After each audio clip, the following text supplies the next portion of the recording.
लोक शिक्षण संचालनालय द्वारा जारी अभ्यास प्रश्न पत्र के 4 सेट माध्यमिक शिक्षा मंडल द्वारा जारी ब्लूप्रिंट पर आधारित है।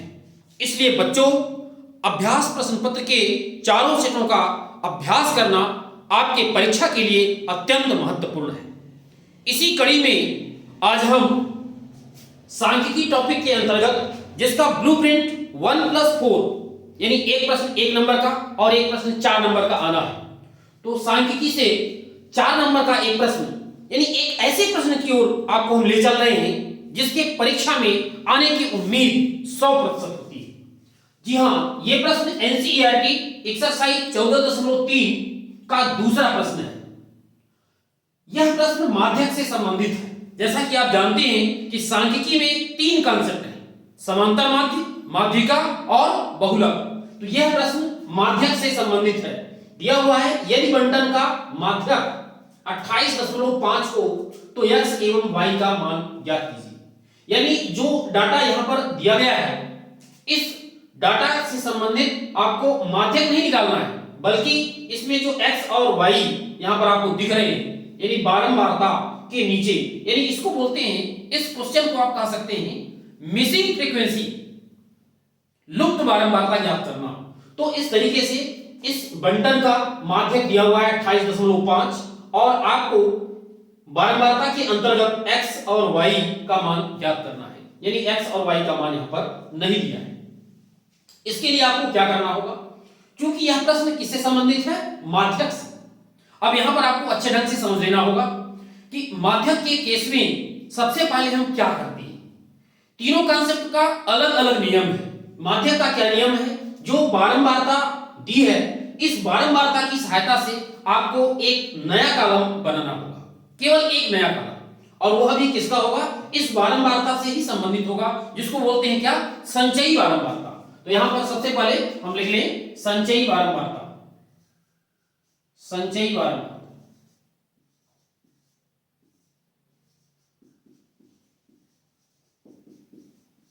अब आपको समझना होगा कि संचयी बारंबारता क्या होती है। जैसे वर्ग है आपका 0 से 10, इस वर्ग की बारंबारता कितनी है, 5। 10 से 20 की बारंबारता यहां पर कितनी लिखी हुई है, x। तो इस तरीके से संचयी बारंबारता हम कैसे ज्ञात करेंगे। संचयी बारंबारता का मतलब होता है किसी वर्ग की बारंबारता और उस वर्ग से पहले वाले जो वर्ग हैं उन सभी वर्गों की बारंबारताओं का योग। जैसे 0 से 10 है, अब 0 से 10 की बारंबारता 5 है, तो इसकी संचयी बारंबारता उतनी ही आ जाएगी। क्यों, क्योंकि इस वर्ग से पहले कोई वर्ग नहीं है, इसलिए इसकी भी संचयी बारंबारता कितनी आएगी, 5। तो यहां पर 5 लिख दीजिए। अब जैसे 10 से 20 की संचयी बारंबारता आपको निकालना है, कैसे निकालेंगे। 10 से 20 की बारंबारता कितनी है, x। अब x के पहले यानी 10 से 20 के पहले एक वर्ग और है, तो 10 से 20 की बारंबारता तो रहेगी ही, साथ साथ इसके पहले वाला जो वर्ग है उसकी भी बारंबारता जोड़ करके 10 से 20 की संचयी बारंबारता हम ज्ञात करेंगे। यानी x में और क्या जुड़ जाएगा, इसके पहले वाला जो वर्ग है उसकी बारंबारता 5, तो ये हो जाएगा कितना, 5 और x दोनों जुड़ जाएंगे, तो कितना हो जाएगा आपका 5 प्लस x, 5 प्लस x। इस तरीके से 20 से 30 की संचयी बारंबारता आपको निकालना है, तो 20 x और 5 ये तीनों जुड़ेंगे। अब चूंकि दो ऑलरेडी जुड़ चुके हैं, यहां पर 5 प्लस x, 20 और जोड़ दीजिए इसमें, तो कितना हो जाएगा, 20 5 25 प्लस x, और ऐसे जोड़ते जाइए तो आपको मिलता जाएगा 25 प्लस x में 15 जुड़ जाएगा, तो कितना हो जाएगा 40 प्लस x, 40 प्लस x। इसी तरीके से 40 से 50 की संचयी बारंबारता निकालने के लिए इसमें क्या जोड़ना होगा, y। तो ये हो जाएगा कितना, 40 प्लस x प्लस y। 50 से 60 की संचयी बारंबारता आपको निकालना है, 5 और जुड़ जाएगा, तो कितना हो जाएगा 45 प्लस x प्लस y। इस तरीके से ये संचयी बारंबारता आपको मिल गई। यानी ओवरऑल संचयी बारंबारता फास्ट निकालने के लिए हम क्या करते हैं, ये भी आप सीख लें। पहले वाला जो वर्ग होता है उसकी जो बारंबारता होती है उसको लिख लेते हैं, इसके बाद इस तरीके से ऐड करते हैं। 5 में x जोड़ा तो 5 प्लस x, 5 प्लस x में 20 जोड़ा 25 प्लस x, इसमें 15 जोड़ा 40 प्लस x, इसमें y जुड़ा 40 प्लस x प्लस y, इसमें 5 जुड़ा 45 प्लस x प्लस y। इस तरीके से संचयी बारंबारता ज्ञात करते हैं। ध्यान दें, क्योंकि यह माध्यक का क्वेश्चन है, इसलिए संचयी बारंबारता निकालने की आवश्यकता इसमें है। अब संचयी बारंबारता जैसे आप किया जाए, एक चीज का और ध्यान दें, संचयी बारंबारता का जो लास्ट कॉलम है ये 45 प्लस एक्स प्लस वाई और इन सभी का योग ये दोनों सेम होता है, यानी इन सभी को आप जोड़ें और यहां पर ये दोनों फिगर सेम होती है। क्योंकि ये 60 दिया हुआ है, ये फिगर का पूरा सम दिया है 60, इसका मतलब 45 प्लस एक्स प्लस वाई की वैल्यू किसके बराबर होनी चाहिए 60। तो सबसे पहले यहां पर हम अब इस डाटा से क्या लिखेंगे, ये प्रेक्षणों की कुल संख्या n का मान लिख लीजिए, n इक्वल टू कितना 60, n इक्वल टू 60 दिया हुआ है, ये गिवन है n इक्वल टू 60। इसके अलावा आपका माध्यक भी दिया हुआ है कितना 28.5, इसको भी आप यहां पर लिख लीजिए, माध्यक 28.5 ये दिया हुआ है, माध्यक बराबर 28.5। इसके अलावा एक चीज और समझें आप, 45 प्लस एक्स प्लस वाई की वैल्यू किसके बराबर 60 के बराबर, तो यहां पर लिख लीजिए अतः 45 plus X plus Y is equal to कितना 60। यहां से x प्लस वाई कैलकुलेट कर लें, x प्लस वाई कितना हो जाएगा, 60 में 45 घट जाएगा, ट्रांसफर हो जाएगा और x प्लस वाई आपको मिल गया कितना कितना मिल गया 5 और ये 15। एक इक्वेशन आपको मिल गई, ये एक इक्वेशन x प्लस वाई बराबर कितना 15। बिल्कुल आराम से समझिए क्योंकि यह क्वेश्चन आपके परीक्षा के लिए अत्यंत महत्वपूर्ण है। इसमें स्टेप बाय स्टेप समझे, कहां पर आप गलती करते हैं वो भी हम आपको बताएंगे। x प्लस वाई बराबर 15 आपको मिल गया। इसके बाद आप गौर करें, माध्यक दिया हुआ है 28.5, इसका क्या मतलब हुआ माध्यक का, यहां पर यूज करें, क्योंकि माध्यक दिया हुआ है, माध्यक बराबर 28.5 जो किसके अंतर्गत है। अब आपको ये देखना है कि ये माध्यक हमारा किस वर्ग के अंतर्गत है, किस वर्ग में आता है 28.5। देखिए 20 और 30 के बीच में ये डाटा है 28.5, यहां पर आपको गौर करना है। कुछ बच्चे पूछते हैं कि सर माध्यक इसमें 28.5 दिया हुआ है तो आप 20 से 30 क्यों ले रहे हैं, तो आप समझो यहां पर कि 28.5 को देखना क्या है कि 28.5 किस वर्ग के अंतर्गत है, क्योंकि यह 20 और 30 के बीच आंकड़ा है, इसलिए हम 20 और 30 को क्या मानेंगे यहां पर माध्यक वर्ग। यानी माध्यक वर्ग कैसे मिलेगा ये आपको ध्यान देना है। तो 28.5 जो कि वर्ग 20 और 30 के मध्य, जो वर्ग 20 से 30 के मध्य स्थित है, के मध्य स्थित है, इसलिए माध्यक वर्ग आप यहां पर यूज करेंगे क्या, इसलिए माध्यक वर्ग बराबर क्या 20 से 30, ये आपका मिल गया क्या माध्यक वर्ग 20 से 30। अब ध्यान दें, माध्यक वर्ग जो मिला ये काफी महत्वपूर्ण है, याद कर लेना।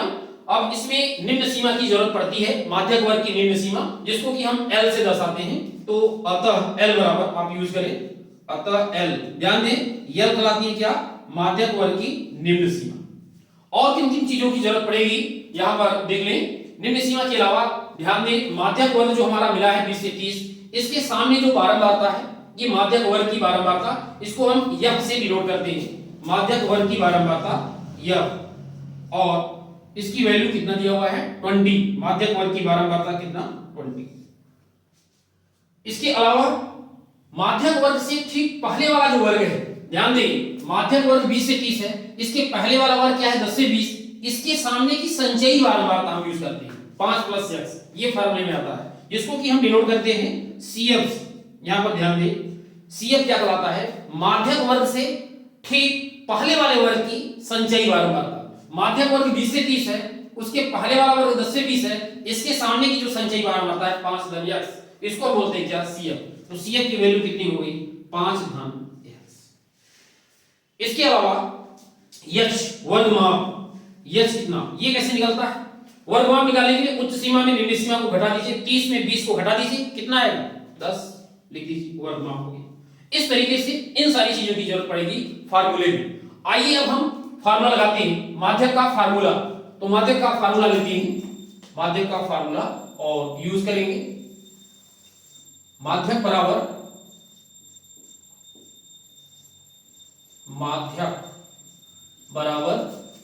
L plus n/2 minus CF upon F multiplied by H। ये फार्मूला है। क्लियर कट आप फार्मूला याद कर लें, क्योंकि जब फार्मूला बनेगा तभी तो आप क्वेश्चन कर पाएंगे। अब इस फार्मूले में आपको मान पुटअप करना है, पुटअप कर लीजिए। सबसे पहले देखिए माध्यक ही ऑलरेडी दिया हुआ है, माध्यक दिया है कितना 28.5, तो माध्यक के नीचे आप लिख दें 28.5। एल की वैल्यू यहां पर देखें 20, एल के स्थान पर आप 20 लिख दें, प्लस एन की वैल्यू कहां मिलेगी, एन इक्वल टू कितना दिया हुआ है 60, तो यहां पर यूज करें 60/2 माइनस सीएफ देखिए आपने यहां पर लिखा है 5 प्लस एक्स, ये 5 प्लस एक्स, ये आपका सीएफ हो गया, डिवाइडेड बाय एफ की वैल्यू 20, ये आप यहां पर 20 लिख लें। और इस तरीके से अब आप यहां पर यूज करेंगे एच कितना दिया हुआ है, एच यहां पर देखिए 10 दिया हुआ। ऐसे आप सावधानी से मान पुट करें, कहीं भी गड़बड़ होने की गुंजाइश न रहे। अब इसको सिंपलीफाई करने के लिए हम 20 का पहले ट्रांसफर कर दें इधर, 28.5 में 20 इधर सब्ट्रैक्ट हो जाएगा, तो कैसे यूज करेंगे 28.5 माइनस इसको 20 को इधर ले आने, दिस इज इक्वल टू, अब यहां पर देख लें 60 में 2 डिवाइड करेंगे कितना हो जाएगा 30, ये हो गया आपका 30, माइनस को सॉल्व कर दें, -5 माइनस एक्स अपॉन, यहां पर 10 कैंसिल कर सकते हैं, 10 2 या 20, और यहां पर आपका नीचे क्या आ जाएगा 2। इस तरीके से आप यूज कर लें। 28.5 में 20 को घटा लें, कितना आ जाएगा आपका 8.5, और 30 में 5 घट गया आपका 25 माइनस एक्स डिवाइडेड बाय कितना, क्रॉस मल्टीप्लाई करें, 8.5 में 2 का गुणा करें 17 हो जाएगा, तो ये हो गया 17 इज इक्वल टू कितना 25 माइनस एक्स, यानी x इज इक्वल टू कितना हो गया 25 माइनस 17, यानी x इज इक्वल टू कितना 8। x की वैल्यू आपको 8 मिल रही है। अब y की वैल्यू फाइंड करने के लिए आप क्या करेंगे, देखिए एक इक्वेशन है x + y बराबर कितना 15, ये इक्वेशन 1, इसका सहारा लेकर के हम y की वैल्यू निकाल सकते हैं। तो समीकरण 1 का सहारा ले लें, यहां पर यूज करें समीकरण 1 से आप यूज कर लें, x का मान 8 यूज कर लें तो कितना हो जाएगा 8 + y इज इक्वल टू कितना 15, और इसलिए y इज इक्वल टू कितना 15 माइनस 8, यानी ये मिलके आ रहा है कितना 7। तो x की वैल्यू 8 और y की वैल्यू कितना 7। फाइनल आंसर आप लिख सकते हैं, अतः आंसर आप लिख दें, answer x is equal to कितना 8 और y इज इक्वल टू कितना 7, ये आपका आंसर। इस तरीके से बहुत ही आसानी से आप इस क्वेश्चन को कर सकते हैं। थोड़ा सा अभ्यास करने की जरूरत है, यदि आप इसका अभ्यास कर लेते हैं तो निश्चित रूप से ये क्वेश्चन आप परीक्षा में कर पाएंगे, और पूरे 4 अंक के लिए यानी 4 नंबर आपको मिलेंगे। एक बार 2 बार अभ्यास करके कॉन्फिडेंस ले लीजिए। यदि यह वीडियो अच्छा लग रहा हो तो वीडियो को लाइक करें, चैनल को सब्सक्राइब करें। मिलते हैं फिर अगले वीडियो में एक नए क्वेश्चन के साथ, तब तक के लिए धन्यवाद।